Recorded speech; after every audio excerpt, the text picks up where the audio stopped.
வணக்கம். இன்னைக்கு நாம ஒரு மாபெரும் அரசியல் பிரேக்கிங் நியூஸ பத்தி தான் அலச போறோம்.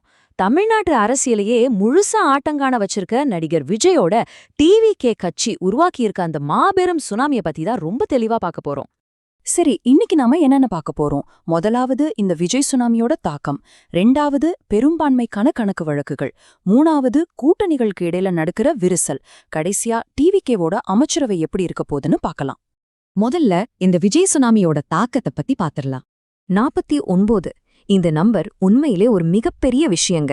ஏன்னா 1967க்கு அப்புறம், அதாவது கடந்த 49 வருஷமா தமிழ்நாட்டுல டிஎம்கே அல்லது ஏஐஆர்டிஎம்கேவை சாராத ஒருத்தர் ஜெயிக்கிறது இதுதான் முதல் முறை. ஜெயலலிதாவுக்கு அப்புறம் திரையுலகத்திலிருந்து வந்து முதலமைச்சராக போற முதல் நபர் விஜய் தான். இது சாதாரண விஷயம் இல்ல, ஒரு வரலாற்று சாதனை.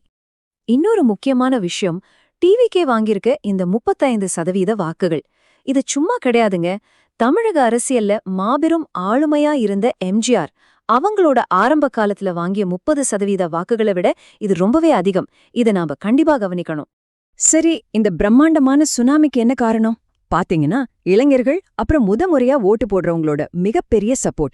அது மட்டும் இல்லாம நகரப்பகுதிகளில் இருக்கிற மக்களோட வாக்குப்பதிவு முறையில வந்த மாற்றம், அப்புறம் மிக முக்கியமா ஆளும் கட்சியான டிஎம்கேவோட வாக்கு வங்கியிலிருந்து நேரடியாகவே இவங்களுக்கு மாறின வாக்குகள், கூடவே ஆளும் கட்சிக்கு எதிரான மிகப்பெரிய அதிருப்தி அலை, இதெல்லாம் சேர்ந்துதான் இந்த மாபெரும் வெற்றியை சாத்தியமாக்கியிருக்கு.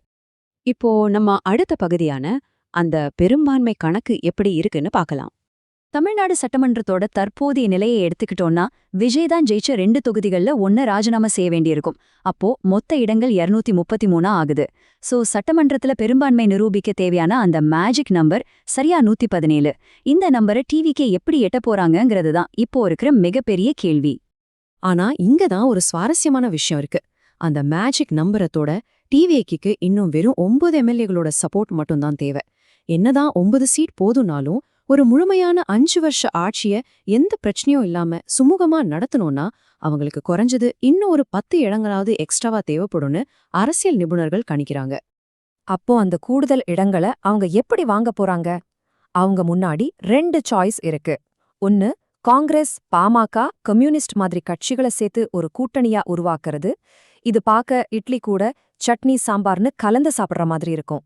இன்னொரு ஆப்ஷன், ஏஐஏடிஎம்கே கூட கூட்டணி வைக்கிறது. இது கேக் மேல இருக்கிற செரி பழம் மாதிரி ரொம்ப கச்சிதமா இருக்கும். இப்படி இருக்கிற சூழ்நிலையில தான் ஒரு பிரேக்கிங் நியூஸ் வந்திருக்கு. 2 பக்கத்துல இருந்தும் இதுக்கான நகர்வுகள் நடந்துட்டு தான் இருக்குன்னு ஏஐஏடிஎம்கேவோட செய்தி தொடர்பாளர் கோவை சத்யன் அதிகாரப்பூர்வமா சொல்லியிருக்காரு. ஆரம்ப கட்ட பேச்சுவார்த்தைகள் ரொம்பவே சுறுசுறுப்பா நடந்துட்டு வருது. இப்போ பந்து விஜய் கோட்ல தான் இருக்கு. அவர் என்ன முடிவெடுக்க போறாருங்கிறது தான் எல்லாரோட எதிர்பார்ப்போம். அடுத்து இந்த கணக்குகளால கூட்டணியில வந்திருக்க விரிசல பத்தி பார்க்கலாம். முதுகில் குத்துபவர்கள் கேட்கும்போதே எவ்ளோ உணர்ச்சிகரமா இருக்கு பாத்தீங்களா? இத சொன்னது வேற யாரும் இல்ல, டிஎம்கேவோட அதிகாரப்பூர்வ செய்தி தொடர்பாளர் சரவணன் தான். டிவிகேக்கு ஆதரவு கொடுக்க காங்கிரஸ் ட்ரை பண்றதா சொல்லப்படுற இந்த நேரத்துல தங்களோட நீண்ட கால கூட்டணி கட்சியான காங்கிரஸ டிஎம்கே வெளிப்படையாவே இப்படி விமர்சனம் பண்ணிருக்காங்க.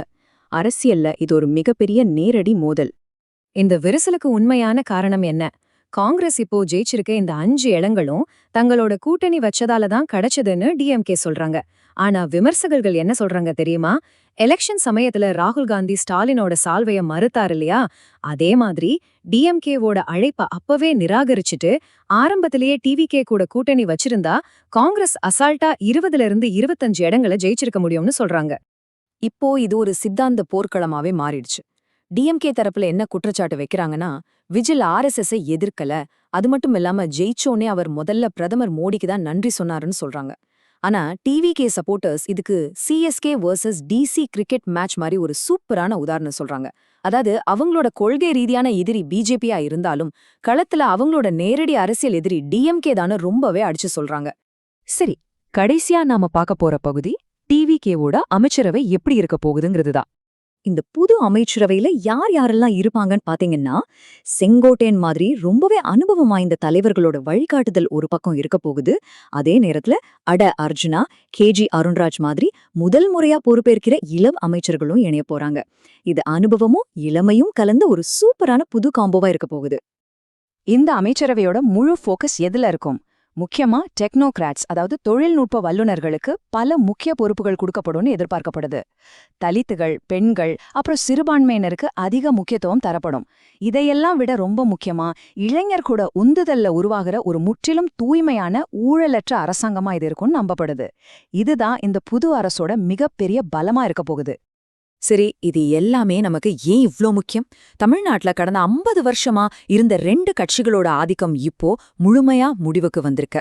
இந்த மிகப்பெரிய உள்ளூர் அரசியல் சுனாமி 2029ல நடக்க போற தேசிய தேர்தல்கள்ல எப்பேற்பட்ட தாக்கத்தை ஏற்படுத்த போகுது?